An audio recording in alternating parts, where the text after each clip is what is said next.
বছরের শুরুতেই কাছের মানুষকে হারালেন কাঞ্চনা মৈত্র। প্রিয়জনের বিয়োগে ভেঙে পড়লেন অভিনেত্রী। বাংলা সিনেমা এবং টেলিভিশন দুনিয়ার একজন চেনা অভিনেত্রী কাঞ্চনা মৈত্র।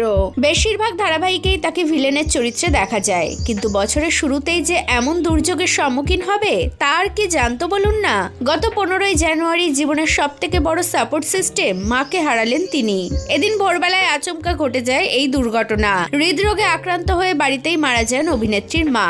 এই প্রসঙ্গে বলতে গিয়ে এক সাক্ষাৎকারে তিনি বলেন, গতকাল রাত পর্যন্ত দুজনে অনেক গল্প করছিলাম, সবকিছুই ঠিক ছিল, কিন্তু আচমকা এইরকম হয়ে যাবে ভাবতে পারিনি। ভোরবেলা নাগাদ মায়ের বুকটা কেমন করছিল, শরীর ভারী হয়ে গিয়েছিল। তাড়াতাড়ি হাসপাতালে নিয়ে গেলেও শেষ রক্ষা হয়নি, বাড়িতেই সব শেষ হয়ে গিয়েছিল, বুঝতেই পারিনি আমরা। প্রসঙ্গত, মৃত্যুকালে অভিনেত্রীর মায়ের বয়স ছিল 72 বছর। 2014 সালে বাবাকে হারিয়েছিলেন তিনি, আর এবার মাকে হারিয়ে সম্পূর্ণ একা হয়ে গেলেন। বাবা মায়ের একমাত্র সন্তান কাঞ্চনা। যদিও এই শোক কাটিয়ে উঠে এবং সবটা সামলে আবারও কাজে ফিরতে চান বলেই জানিয়েছেন অভিনেত্রী।